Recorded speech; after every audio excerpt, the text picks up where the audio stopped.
ওখান আব্বা ডাহা শুরু হইলে মাইকে কেরকিরি শুরু হয়, আব্বা শেষ হয় না। ঠিক নি রে? মাইকে মাইকে হুজুর খেয়াল করছেন নি? আব্বা ডাহা শুরু হইলো, কত জাতের আব্বা। মাইকের তার বেড়ে কেরকিরি করে আব্বার ঠেলায়, তারপর আব্বা শেষ হয় না। একজন মুমিন মুসলমান তার 4 জন আব্বা। কয়জন আব্বা? সবাই কোন মারহাবা। এখন নবীজি হলেন রুহানি পিতা। নবীজির কাছে আইসা সাহাবা কয়, ইয়া রাসূলুল্লাহ বেয়াদবি মাফ করবেন, একটা কাম তো গড়াই লইছি। কয় কি?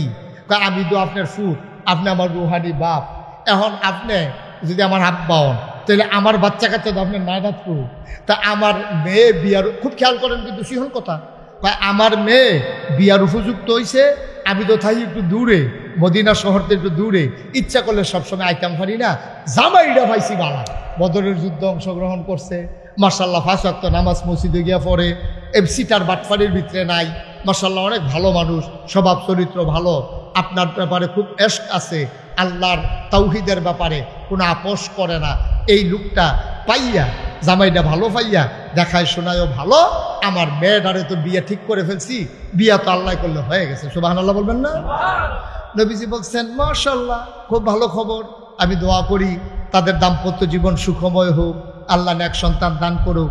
সব দোয়া টোয়া শেষ। এবার সাহাবা আস্তে করে কইতাছে, ইয়া রাসূলুল্লাহ শব্দ ঠিক আছে, আপনি দোয়া করছেন নাতিনেরও বিয়ে হয়েছে আপনার, তবে আপনার যে নাতিন, আপনার নাতিনের বিয়েতে আপনি কি কোনো উপহার টুপহার দিবেন না? সুবহানাল্লাহ বলবেন না? দেখছেন নবীর লোকে উম্মতের সম্পর্কটা দেখছেন।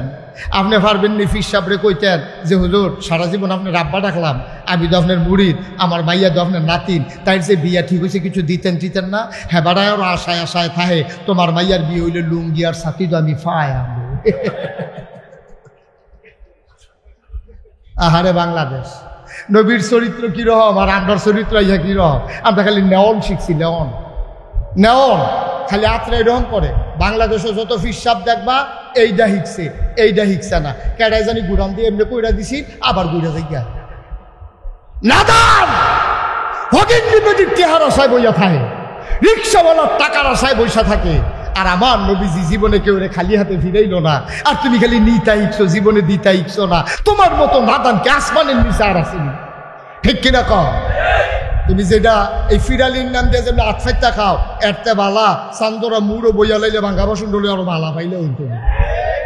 বেটা হাত আছে, ভাও আছে, রক্ত মাংস আছে, আলেম কালাম আছে, বেটা মাটি কাটলেও তো ডেলি 500 টাকা পাওয়া যায়। মানুষের কাছে আটফাইটা খাইতে শরম করে না?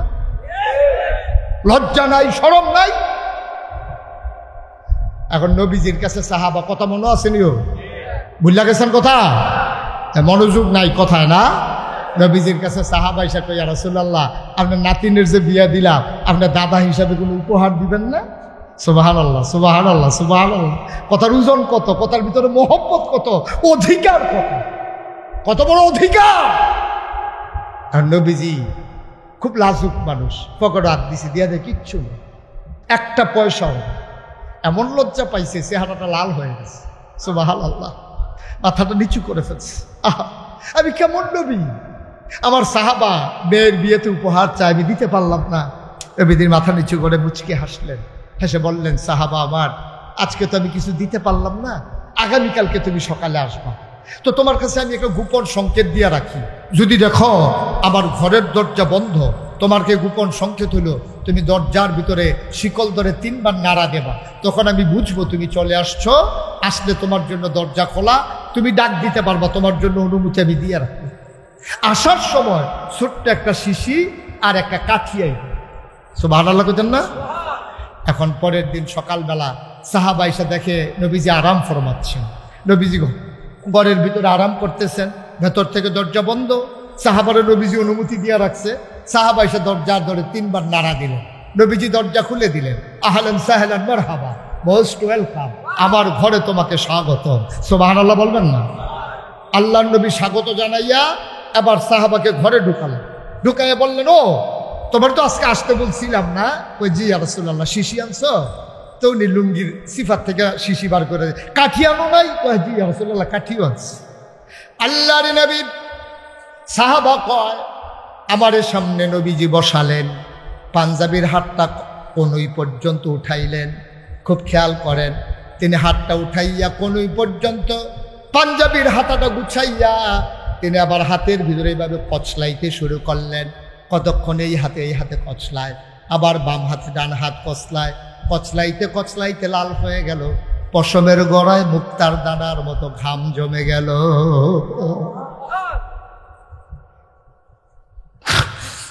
আল্লাহর নবী ডাক দেয়া কয়, ও সাহাবা, শিশি আনছো নাকি? কই ইয়া রাসূলুল্লাহ, এই তো শিশি। আল্লাহর নবী হাতটা এমন করে বাঁকা করলেন, ওই পশমের গোড়ায় গোড়ায় জমা ঘাম টপ টপ টপ টপ করে জমে জমে এই কনুর কাছে এসে দিয়া পড়তেছে। আল্লাহর নবী বললেন, তাড়াতাড়ি করো, শিশিটা আমার কনুর কাছে ধরো। এবার শিশি থেকে টপ টপ করে শিশির ভিতরে ঘাম পড়ে, অর্ধেকটা শিশি ভরে গেল। নবী আবার এই হাত বাঁকা করলেন, বললেন শিশিটা আবার এই হাতে ধরো। এই হাতের কনুর কাছে ধরা হলো, বাকি ঘাম দিয়ে শিশিটা একবারে ভরে গেল। আল্লাহ নবী মুখটা বন্ধ করে ওই ছোট্ট কাঠিটা হাতে দিয়া দিলেন। নবীজি আবার চোখের পানি ছেড়ে দিয়ে কয়, সাহাবারা রে, আমি তোর এমন নবী, আমার নাতিনের বিয়েতে দামি কোনো উপহার দিতে পারলাম না।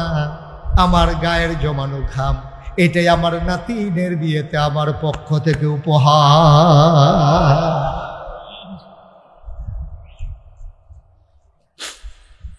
সাহাবা গপ করে ধরলেন, চোখের পানি ছেড়ে দিলেন, ডাক দিয়া কই, ইয়া রাসূলুল্লাহ, ইয়া হাবিবাল্লাহ, আপনি যা দিয়েছেন তার কোনো তুলনা হয় না, আমি বড় খুশি হয়েছি। সাহাবা বিদায় নিয়ে দিলেন দৌড়। মেয়েটা দাঁড়িয়ে আছে ঘরের কিনারে, আব্বা নবীর থেকে হাদিয়া নিয়ে আসবে। বাবা বলে গেছে, ও মেয়ে আমার, নবীজি তোরে হাদিয়া দেবে বলেছে, অপেক্ষা কর, আমি আসতেছি। মেয়েটা বাড়ির সামনে খেজুর গাছের নিচে দাঁড়াইয়া দুধু মরুভূমির দিকে তাকিয়ে আছে, বাবা কখন আসবে। তাকাইয়া দেখে একটা আফসা আফসা মানুষ দেখা যায়। মেয়েটা দিলেন দৌড়, দৌড়ে দৌড়ে গিয়া দেখে বাবা ঘামতেছে, চোখ দিয়া পানি পড়তেছে। মেয়েটা ডাক দিয়া, আব্বা আপনার হাত তো দেখি খালি, আমার বিয়েতে আমার নবীজি কোনো উপহার কি দেয় নাই? বাবা চোখের পানি ছেড়ে দিয়ে কয়, ও মেয়ে আমার, তোর মতো ভাগ্যবতী মেয়ে মক্কায় মদিনায় আর দ্বিতীয় একজন গোনাই গো মেয়ে। তোর এত দামি উপহার দিয়েছে। তিনি খুঁটির ভিতর থেকে ছোট্ট শিশি বের করলেন। মেয়েটা থাকলো, শিশিটা বের করার সাথে সাথে চতুর্পাশ সুগন্ধের সাথে সাথে ভরে গেল।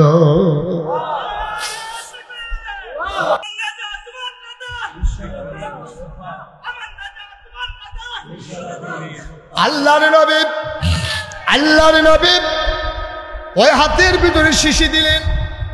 ওই মেয়েটার বাবা মেয়েটার হাতের ভিতরে শিশিটা দিয়া কয়, ও মেয়ে আমার নবী তোরে বেশি কিছু দিতে পারে নাই, সবচেয়ে দামি জিনিসটা তোরে দিয়ে দিয়েছে।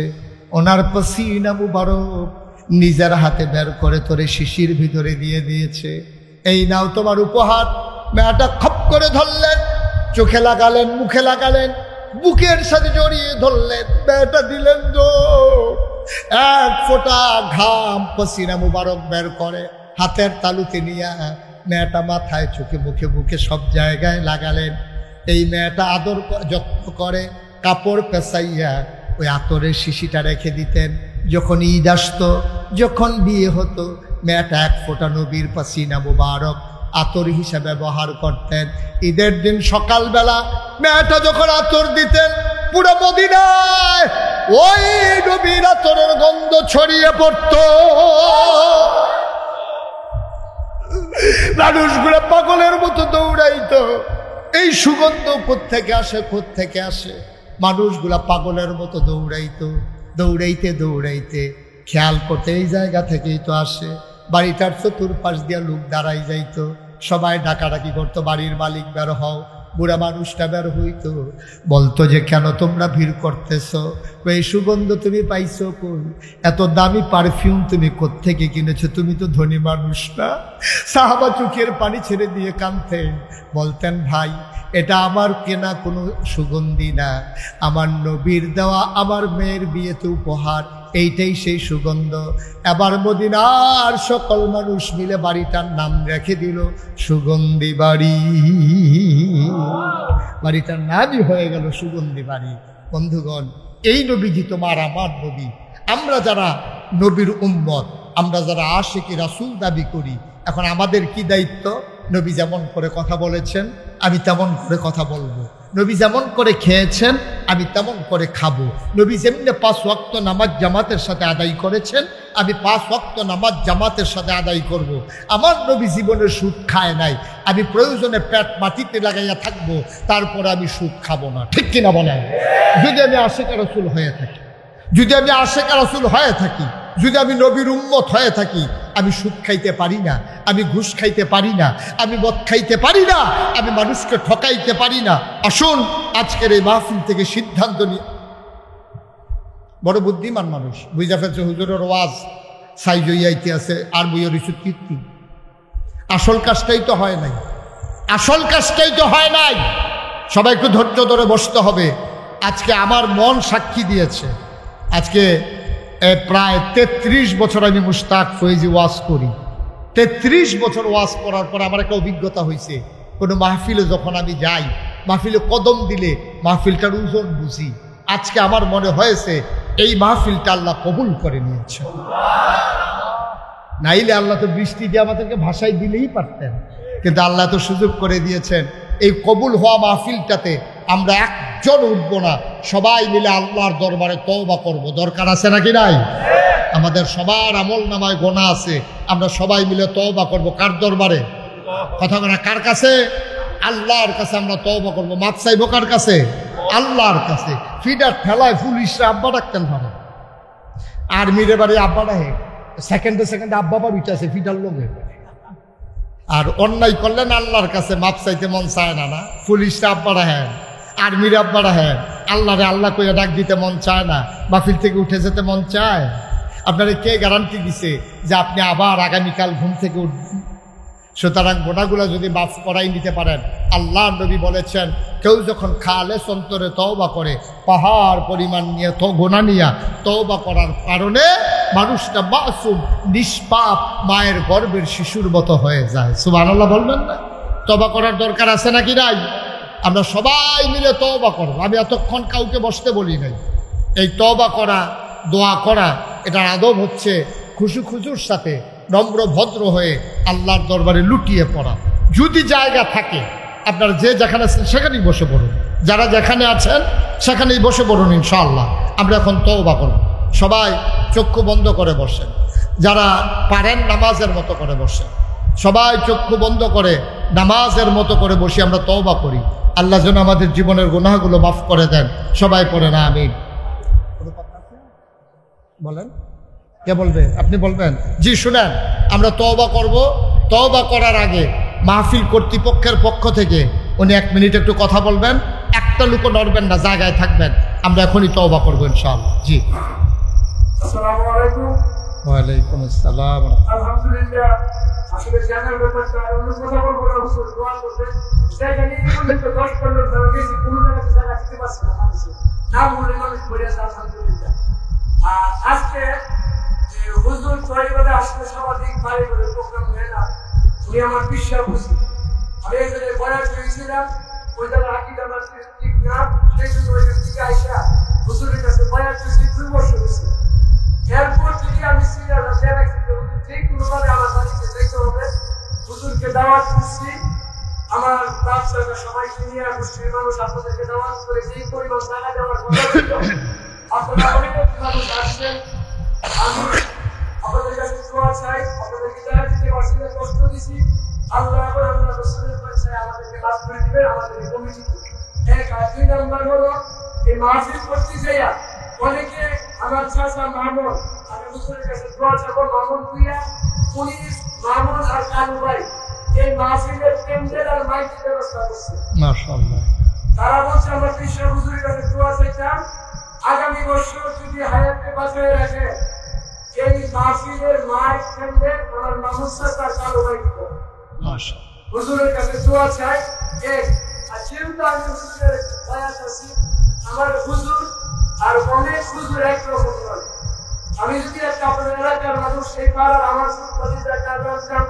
আমার পরিবারের ভিতরে 5 জন হাতে 2 জন আলো, আমি যদি একটা প্রত্যক্ষ জায়গায় বয়াস হয়েছিলাম, আমার পরিবার আপনাদের মধ্যে এমন হয়েছে, শামিমাল হুসাইন সাহেব এমন হয়েছে, আমার আরো করা শহীদ সাহেব এদের সাথে সম্পর্ক আগে ছিল। এরা সিদ্ধান্ত নিয়ে আপনাদের চিনিয়া এই মাহফিলের ব্যবস্থা করছি। আর দোয়ার পরে আমার বিশ্বাস হুজুর আমার করে একটু পড়বে, যারা ভয়ের চলে হুজুরের সাথে এখানে ভয় দিতে পারবে আর এখানে হুজুর দোয়া করবে।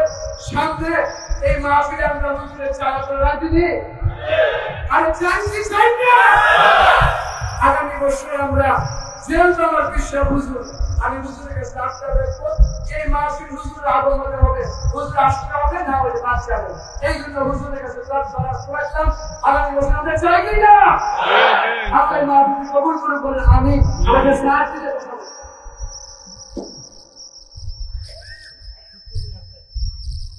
আলহামদুলিল্লাহ, সম্মানিত উপস্থিতি, আসসালামু আলাইকুম ওয়া রাহমাতুল্লাহ। আল্লাহর প্রশংসা যে আল্লাহ রাব্বুল আলামিন বাংলাদেশের এই সময়ে আমাদের হুজুরকে আসার জন্য তৌফিক দান করেছেন। আপনাদের কাছে আমরা বিনীতভাবে অনুরোধ জানাচ্ছি, আমরা সারা বাংলাদেশের সমস্ত বাংলাদেশের 90% মুসলমান, সকল মুসলমানই আমাদের একটা খেয়াল, বাংলাদেশের যত ইসলামী দলগুলো আছেন এবং সমমনা দলগুলো আছে সকলেই চাচ্ছে একটা প্ল্যাটফর্মে এসে একত্রিত হয়ে চলার জন্য আল্লাহ জমিন আল্লাহ দিন প্রতিষ্ঠা করা সকল পুরুষ এবং মহিলার উপর বরফ এই পরিযাত্রা লক্ষ্য হইল এবং যাতে আমাদের এই দেশটা একটা শান্তির দেশ হয়, এইভাবে আমরা দোয়া করব। আর পাশাপাশি আরেকটা আপনার হইল এই যে আমি বুঝাই তারা কিন্তু একটা মসজিদের জন্য একটা খেয়াল করছে যে হুজুরের কাছে দোয়া চাচ্ছি, মসজিদের জন্য যাতে দোয়া করতে সেই মসজিদটা করতে পারে এরকম একটা খেয়াল করে একটা জায়গা দিয়ে আপনাদেরকে আর বিরক্ত না করে আপনাদের কাছে দোয়া আছে, হুজুরদের কাছে দোয়া আছে। আমি আমার আর একটু কথা হচ্ছে আমার কথাটা শেষ করছি। পাশাপাশি আজকের এই মাহফিলে সভাপতি আমাদের এলাকার একটি সন্তান আল্লাহ সৈয়দ মাওলানা আবু কালাম হুজুর, উনি যে একটা কথা বলবেন তো তোমার পরে ইনশাআল্লাহ দোয়া হয়ে যাবে।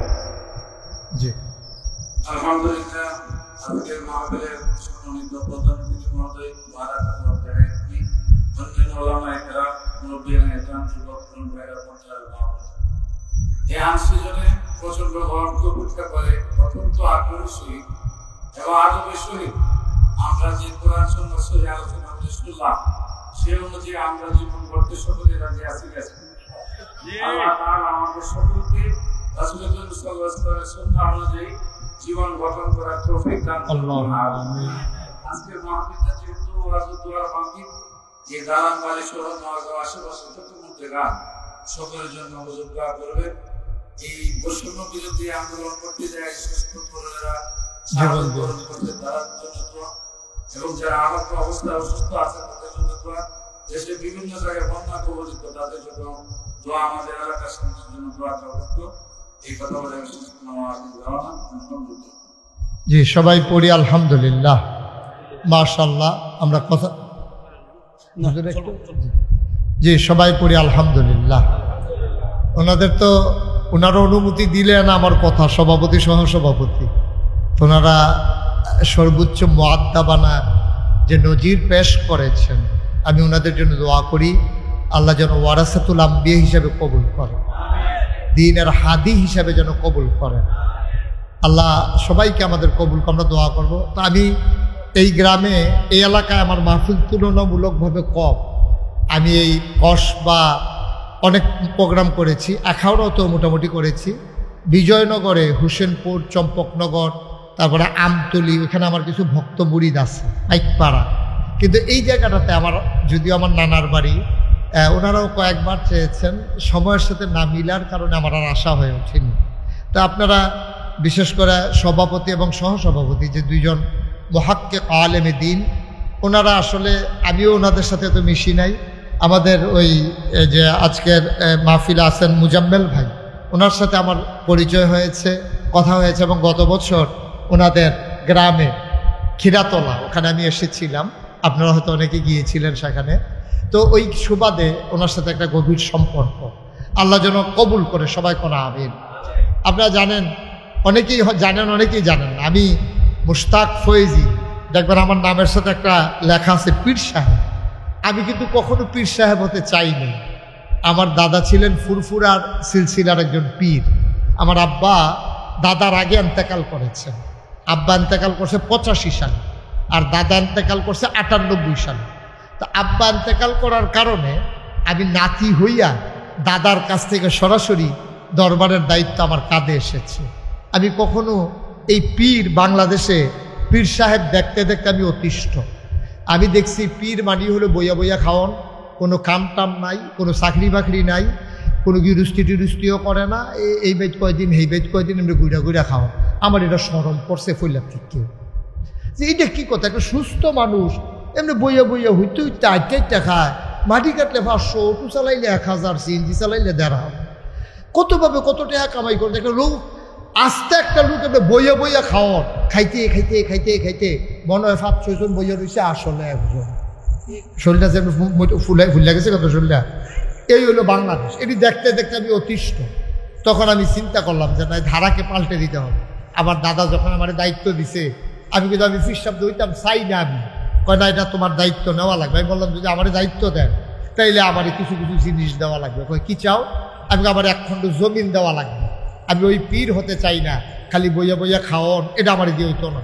লেখাপড়া করছি, ভালো ছাত্রই ছিলাম, তো কেন আমি এমনি বসে বসে খাবো? তো বললো যে জায়গা দেয় কী করবো? আমি বললাম যে একটা মাদ্রাসা করতে চাই। আমার দাদাও ধনী মানুষ ছিলেন, উনি আমার মাত্র 9 শতক জায়গা দিচ্ছে। 9 শতক, 9 শতক। উনি আর ইন্তেকালের পরে আমি জায়গা কিনা শুরু করলাম। এখন ওই যে আমার রুহানি সন্তান, আমার মুরিদ, আমার আরও যারা ওইখানে তারা দাওয়াত দিতে গেছিল, তারা দেখে আইছে। এখন লাগাইশ দরবারে 18 একর জায়গা, 1800 শতক। কয় শতক? 18 শতক? আরে না, 1800 শতক। মার হাবা কয়টা দেন? আমার এখানে 10টা প্রতিষ্ঠান। কয়টা? একটা খানকা, একটা দাখিল মাদ্রাসা, একটা নুরানি মাদ্রাসা, একটা হেফজখানা, একটা ধাতব্য চিকিৎসালয়, একটা গণপাঠাগার, একটা গবেষণাগার, একটা ছাত্রাবাস, একটা ইয়াতিমখানা, একটা মসজিদ। মার হাবা বলবেন না? আমার মসজিদটা ছিল টিনের ঘর, তো এটাতে তো আমি জমা পড়াই। তো এলাকার মানুষ এই দূর দূরান্ত থেকে সিএনজিতে করে, অটোতে করে, হাইয়েসে করে, মাইক্রো প্রাইভেট কারে করে, তো চিন্তা করে যে নামাজটাও পড়াই, হুজুরের লোকে দেখা করে দোয়াও লইয়াই, একটু ওয়াজও হই নাই। তো প্রত্যেক শুক্রবারে দূর দূরান্ত থেকে যারা আইয়ে শুধু একটা কর কয়েকশো লোক জাগা হয়। এটা আমি মসজিদও যাওয়ানোর আগে, আমরা যারা কাছের মুসল্লি তারা যাওয়ানোর আগে মসজিদ ভরে দিকে বাইরের লোক দিয়া, আমরা যারা এলাকার মানুষ তারা বাইরে বালুয়ে সালুয়ে ফানিয়ে মুনিয়ে বিজ্জা বুজ্জা। আমি খালি ভিতরে জায়গা পাই, আমিও পাইলাম নইলে ইমাম দেখা ভিতরে জায়গা পাই। পরে চিন্তা করলাম এত বড় দরবার, হাজার হাজার লোক আসে, একদিন এখানে আরও বেশি লোক আসবে, একটা বড় করে মসজিদ করা দরকার। তখন আমি আমার দরবারে যারা ইঞ্জিনিয়ার তাদেরকে ডাকালাম, একটা টিম করে দিলাম, ওরা একটা ডিজাইন করে নিয়ে আসলো। আমি দেখি চমৎকার একটা ডিজাইন। আমি বললাম এটা কি? কই হুজুর মসজিদ আনছি। আমি এটা কত বড়? কই হুজুর কত বড় কইতাম পারতাম না, তবে এই মসজিদটার ভিতরে এক লগে নামাজ পড়তে পারবো 6000 লোক। সুবহানাল্লাহ কইতেন না? কয় হাজার? আমি গাড়ি করছো কিটা আর কিটা? কইজন নিচতলায় হাসপাতাল, দোতলায় 3 তলায় মসজিদ, সংসদ ভবনে যেমনি সিঁড়ি দিয়ে উঠতে থেকে দোতলা, এই মসজিদও নিচেতে 125 ফুট চৌড়ায়, দোতলায় আইতে উঠতে যাবো গা মানুষ। এই পুরারা মসজিদ লইয়া সামনে দিয়ে সিঁড়ি দোতলায়, এটা ঘুরাইয়া ঘুরাইয়া সিঁড়ি না, ডাইরেক্ট সিঁড়ি দোতলা। তো আমি কইলাম যে এটা করতে কিরকম লাগতো পারে? তারা আমারে কয় 15 কোটি টাকা। এমনভাবে কইছে আমি মনে করছি 1500, যেমনি কইছে আটকা, মনে হয় এটা কোনো পেয়া নাই তাদের কাছে। আমি বেড়া ওয়াজ কইরা খাই, মানুষের খাওয়া দাওয়াত দিলে খাই, না হলে তো না খাইয়ে আমার লাগে অনেক রায়। 15 কোটি টাকা দিয়ে আমি মসজিদ করাম, তোরা এক কাম কইছি দিকে তোরা এই কাম করে বইয়া রইছ। হুজুর সাহস করে না মেলান, একটা নিয়ত করে আল্লাহ দিব। তখন আমি নিয়ত করলাম, আল্লাহ জীবনে তো অনেক মাহফিল করছি, অনেক টেহা লাড়াচাড়া করছি, যাও এটা নিজের রাইকালাইছে আর কাটাকাটি করতাম না। 1 বছর মাহফিল করে যত টাকা হাদিয়া পাই, পুরো 1 বছরের হাদিয়া আমি আমার মসজিদে দান করে দেব ইনশাআল্লাহ। আমি মসজিদের কাজ ধরার আগে 25 লক্ষ টাকা দিয়া এরপরে মসজিদের কাজ শুরু করছি।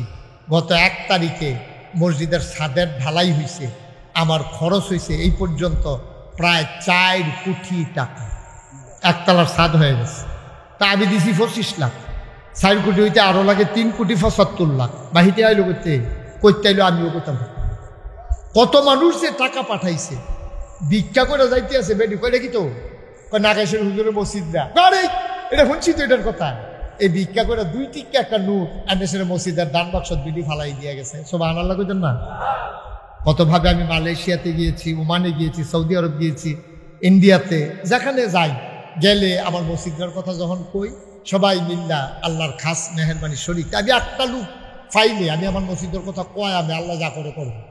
এখন আপনারা এত লোক আছেন, আমার এই মসজিদটার ছাদে উঠে আমি এখন মাঝে মাঝে দাঁড়াইয়া দাঁড়াইয়া আকাশের দিকে চাইয়া কান্দি। রাইতে 2টা 2:30 মাহফিল শেষ করে যখন যাই ছাদের উপরে উঠে কান্দি যে আল্লাহ এত বড় মসজিদ যে শুরু করলাম, আমি যদি মইরা যাই তাহলে এই মসজিদের কাজটা কে শেষ করবে? কারণ আমারও যত মানুষে চিনে, আমার ফুতেরও যত মানুষে চিনে না, কেমনি কি হবে? আমি মাঝে মাঝে কান্দি, দোয়া করি আল্লাহ আমার এই মসজিদটার কাজ শেষ না করাইয়া তুমি আমার মৃত্যু দিও না। আমিন বলবেন না? আমি দোয়া করি আল্লাহর কাছে চাই, কারণ আমি নবীজির হাদিস পেয়েছি, মাম বানা লিল্লাহি মসজিদান বানাল্লাহু লাহু বাইতান ফিল জান্নাহ। যে দুনিয়ায় মসজিদ বানাবে আল্লাহ জান্নাতে তার জন্য ঘর বানাবে। সুবহানাল্লাহ বলবেন না? আমি শুনলাম এখানেও একটা মসজিদ হবে, আমি প্রাণ ভরে দোয়া করি যখন কাজ ধরবে আমি আবার আসবো ইনশাআল্লাহ। যেহেতু আমার মুরিদের বাড়ি এখানে আছে, আমি আসবো ইনশাআল্লাহ। তবে আমি যে মসজিদের কাজটা ধরেছি এটাতে এখন যেদিন একতলার ছাদ হলো, আমার ফইলা নামাইছে 15 কোটি কইয়া, ছাদ ডালাই শেষ হয়েছে, পরে ইঞ্জিনিয়ার কই হুজুর আইয়ার আপনার লোক একটু গোপন কথা আছে, সিফাত নিয়ে সেটা কই হুজুর 30 কোটি লাগবে, 15 হইতো না। আমি কই বেটা 15 তো সহ্য করতাম পারি না, আগুয়াইতে থাকে হুজুর, আল্লাহ যা করে করবো। তো এটা একটু প্যাটার্ন চেঞ্জ হয়েছে, আমরা একটু সুন্দর করে দৃষ্টিনন্দন স্থাপত্য শৈলী মণ্ডিত মুসলিম বিশ্বের এক অনন্য নিদর্শন বানাতে চাই। আমার এই স্বপ্নের মসজিদ, আমার প্রাণের মসজিদ, যে মসজিদ বানালে আল্লাহ জান্নাতে ঘর বানাবে। এই প্যান্ডেলটার ভিতরে হাজারো জনতা আছেন। এখন আমরা সবাই মিলে তওবা করব। তওবার আগে কেউ যদি মনে করেন যে হুজুর আমি ইনশাল্লাহ আপনার এই আল্লাহর ঘর মসজিদের জন্য এত বড় মসজিদ হবে, এটা তো আমাদের জন্য গর্ব অহংকার, আমরা হুজুর ইনশাল্লাহ আমি 5,000 টাকা মসজিদের জন্য দিয়ে দিলাম, আল্লাহ যেন কবুল করে, প্রাণ ভরে আমি দোয়া করব। কেউ যদি মনে করেন যে হুজুর 1,000 টাকা আমি দেব, 50টা টাকা দেব, 500টা টাকা দেব, আমি খুশি মনে আপনার জন্য প্রাণ ভরে দোয়া করব। আমরা একটা লোকও খালি যাব না। এখানে কেউ আছেন যে হুজুর আমি ওই যে লোকটার টাকাটা নেই, শামীম কি করবা 2,000, আমার আদরের শামীম সে 2,000 টাকা দিবে, আল্লাহ যেন কবুল করে। মাশাআল্লাহ মাশাআল্লাহ। 500 টাকা আমার এক ভাই, উনি নগদ 500 টাকা, হ্যাঁ আব্দুর রহমান ভাই মাশাআল্লাহ। আমার আরেক ভাই মন্নান ভাই, যা আসিল সব মার করে আনিছে, 500 টাকা 20 টাকা আসিলে 2টা নোট না আরো আছে। আচ্ছা যাই হোক, জি জি পরে এই ছেলে এই তুমি উৎসুক না না তে দেহায় বেদা কি টেহা দিত, টেহা দিবা তাহলে 2-3 বার উঠো। আমাদের স্যার জিল্লু স্যার উনি 500 টাকা দিয়েছেন নগদ। ভাই কিচ্ছু না, কিচ্ছু হবে না, আপনার টাকা আপনি আজকে মরে যান, পড়ে থাকবে বালিশের নিচে, থাকবেও সবাই মিলে আমরা একটু একটু শরিক হইলে মরে যাব না, গরিব হব না, আল্লাহ ঢাইলা দেবে, নিয়ে কুলাইতে পারবেন না। যে মাশাল্লাহ আমার সহসভাপতি হুজুর, আমি বলি নাই, আহারে আলেম মানুষ বুঝে ফেলছে মসজিদের গুরুত্ব মর্যাদা, পকেটে হাত দিয়ে ফেলছে। আল্লাহ উনি যা দিল এটারে কোটি কোটি টাকার সওয়াব ওনার আমল নামায় দিয়ে দিও, সবাই কোনা আমিন। মাশাল্লাহ একজন লোকও খালি দেন, মাশাল্লাহ আমার সভাপতি হুজুর শরিক হয়েছেন, মাশাল্লাহ সলিম ভাই 500 টাকা দিয়েছেন, একজন লোকও উঠেন না, খালিও যায় না। আমার ছেলেরা আসতেছে, আমার ছেলে একটু যাও ভিতরে, একটু ভিতরে যাও, ইমরান যাও, হাসান কই ভিতরে যাও। মহিলা প্যান্ডেলে আমাদের এই এলাকা শামীম, একটু মহিলা তুমি যাও, শামীমে যাও, শামীমে যাও, একটু ওইখানে যাও, আল্লাহ বরকত দেবে ইনশাআল্লাহ। সবাই মিলে আমরা কিছু কিছু শরীক থাকি, আল্লাহর ঘর মসজিদ আমাকে আমার জন্য চাই নাই ভাই, আমার জন্য চাই নাই। মাশাআল্লাহ আম্মা অসুস্থ, আমার এক ভাই 500 টাকা দিয়েছেন। হাঁটাহাঁটি করেন না, আমার ছেলেরা আসতেছে, একজন লোকও খালি যায় না, 2টা টাকা দিয়েন, আপনি 2 টাকা দিয়েন, তাও তো বলতে পারবেন আমিও শরীক রয়েছি, খালি যাওয়ার দরকার নেই। মাশাআল্লাহ মাশাআল্লাহ মাশাআল্লাহ, আল্লাহ তুমি কবুল করো। জি রাখেন। আল্লাহ তুমি কবুল করো, মনের আশা পূরণ করে দাও আল্লাহ যেন। মাশাআল্লাহ। হ্যাঁ, আমার আরেক ভাই উনি 500 টাকা দিয়েছেন, আরেক ভাই দিয়েছেন কিছু টাকা, আল্লাহ যেন কবুল করে। সবাই টাকা দেওয়া হয়েছে, আমরা সবাই মিলে এখন তওবা করব, যে যা পারেন দেন, ছেলেরা আসতেছে, আর সবাই আমার সাথে আমরা চলেন সবাই মিলে তওবা করি। সবাই খুব খেয়াল করে বসেন, একেবারে নিজেকে নরম করে গুনাহ মাফের খেয়ালে আমরা সবাই তওবা করি। সবাই আমার সাথে পড়েন, আউযু বিল্লাহি মিনাশ শাইতানির রাজিম,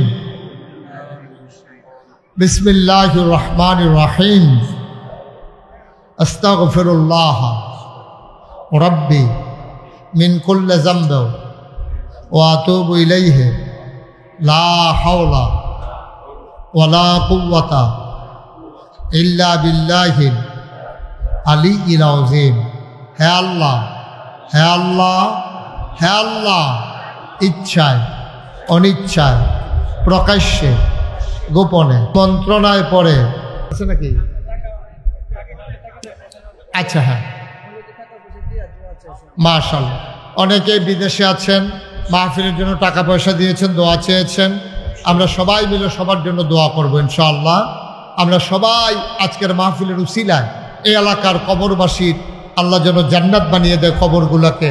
আমরা সবাই মিলে দোয়া করি, আল্লাহুম্মা আমিন। রব্বানা যালামনা আনফুসানা ওয়া ইল্লাম তাগফির লানা ওয়া তারহামনা লানাকুনান্না মিনাল খাসিরিন। রব্বানা আতিনা ফিদ দুনিয়া হাসানাতাও ওয়া ফিল আখিরাতি হাসানা ওয়া কিনা আযাবান নার। আয় আল্লাহ তাআলা, এই প্রচণ্ড গরমের মাঝে অজপাড়া গায়ে নিবৃত পল্লীতে গ্রামের ভিতরের একটা অংশে বসার জায়গা নাই, দাঁড়ানোর জায়গা নাই, তারপরেও দলে দলে মানুষ হাজির হয়ে গেল। মন ভরে গেছে, কলিজা ঠান্ডা হয়ে গেছে। কি দোয়া করবো গো মাবুদ? সবাই মিলে ভিক্ষা চাই, আমাদের জীবনের গুনাহগুলো তুমি মাফ করে দাও। এই জীবনে আমরা আর গুনাহ করব না। বলেন আল্লাহ, আল্লাহ, আল্লাহ। এই জীবনে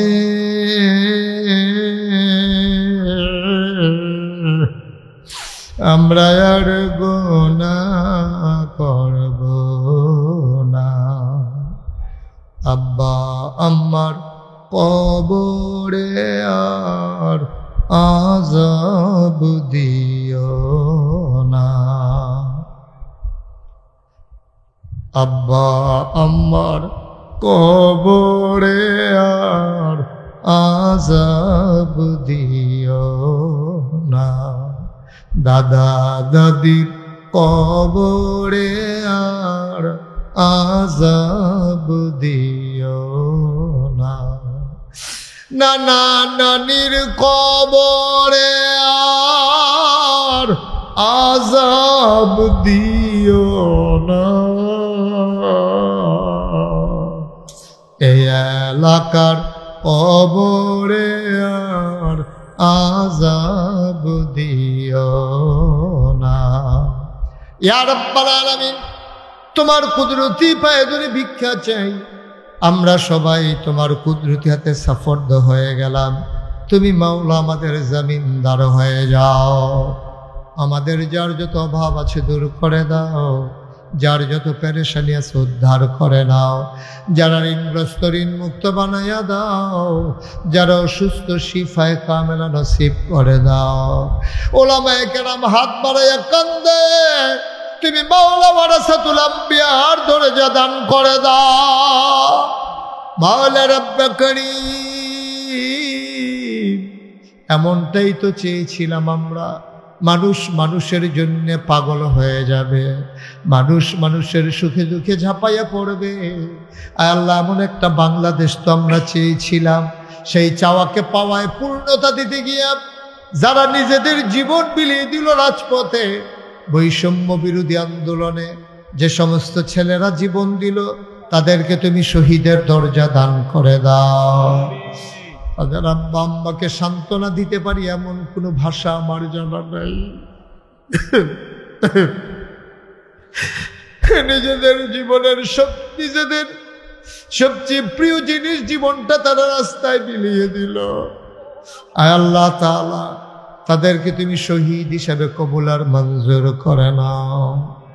আব্বা আম্মাকে সবরে জামিল এখতিয়ার করার তৌফিক তুমি দান করে দাও। আয় আল্লাহ, টাকা দিল, পয়সা দিল, বুদ্ধি দিল, পরামর্শ দিল, মাহফিলে হাজির হইল, যে যেমন করে মাহফিল সাজাইল, কিয়ামতের দিনে মুসিবতের সময় আজকের মোনাজাতকে সবার জন্য নাজাতের উসিলা বানাইয়া দিও ইয়া রাব্বাল আলামিন। ও মাওলা রব্বে করিম, আমি আসি আর না আসি, আমি থাকি আর না থাকি, আজকের এই মাহফিল উপযুক্ত খাদেম দিয়া কিয়ামত পর্যন্ত তুমি মাওলা কায়েম আর দায়েম রেখে দিও ইয়া রাব্বাল আলামিন। আমি আসার পরে কত মানুষ দোয়া চেয়েছে, যত মানুষ দোয়া চাইছে আর যত মানুষ দোয়া চাইবে, একটা হাত তুমি মাওলা খালি ফিরাইয়া দিও না। আমার মায়েরা বোনেরা ঘরের কোনায় বসে যারা হাত বাড়িয়ে দিয়েছে, আবেদা সালেহা জাহেদা বানাইয়া দিও। কলিজার টুকরা যুবক গুলারে দিনের খাদেম বানাইও। দুনিয়ার এই মহব্বত কিয়ামতের ময়দানে আমাদের সবার জন্য নাজাতের উসিলা বানাইয়া দাও। যত মানুষ দোয়া চেয়েছে, একদল আলেম না কেমন আছে যাদের চেহারার দিকে তাকাইলে গোনা ঝরে ঝরে পড়ে যায়। আমি গুনাহগারের চেহারা এমন চেহারা বানাইছো নি গো আল্লাহ। একদল আলেম না কেমন আছে যাদের হাতে হাত লাগাইয়া মুসাফা করলে আমল নামায় আর গুনাহ থাকে না। আমি গুনাহগারের হাত এমন হাত বানাইছো নি গো আল্লাহ। হে আল্লাহ তাআলা, যত মানুষ দোয়া চাইছে, যত মানুষ দোয়া চাইবে, একটা হাত তুমি মাওলা খালি ফিরাইয়া দিও না। বাংলাদেশকে তুমি কবুল করো, এর স্বাধীনতা সার্বভৌমত্ব তুমি রক্ষা করো। ইসলামী ঘরানার সকল মানুষের ভিতরে তুমি একতা দান করে দাও। আয় আল্লাহ, ক্ষুদ্র ভেদাভেদ ভুলে গিয়ে, মাসালাগত ভেদাভেদ ভুলে গিয়ে একসাথে চলার তৌফিক তুমি দান করে দাও। আয় আল্লাহ তাআলা, আমাদের মাথার উপরে ন্যায় পরায়ণ আল্লাহ ভীরু শাসক তুমি আমাদের মাথার উপরে দিয়া দিও মাওলা। যাদের কলিজায় আল্লাহর ভয় আছে এমন লোকের আল্লাহ আমাদের উপরে শাসন করার ভার এমন মানুষকে দিও যাদের কলিজায় আল্লাহর ভয় আছে, যারা কাজ করতে গিয়ে তোমারে বারবার ভয় পায়, এমন লোক তুমি আমাদের শাসক হিসেবে নির্বাচন করে দিও। রব্বানা ফাগফির লানা যুনুবানা ওয়া কাফির আন্না সাইয়্যাতিনা ওয়া তাওয়াফানা মাল আবরার। আমিন আমিন আমিন ইয়া রাব্বাল আলামিন। হায়াত যেদিন শেষ হয়ে যাবে, রুহু যেদিন গলার মাঝামাঝি আটকে যাবে, ওই কঠিন মুসিবতের সময় তুমি রাজি থেকে তোমার হাবিবকে রাজি রেখে আমাদের কণ্ঠে ওই মধুর কলেমা তুমি জারি করে দিও, লা ইলাহা ইল্লাল্লাহু মুহাম্মাদুর রাসূলুল্লাহ সাল্লাল্লাহু আলাইহি ওয়াসাল্লাম। আসসালামু আলাইকুম ওয়া রাহমাতুল্লাহি ওয়া বারাকাতুহু।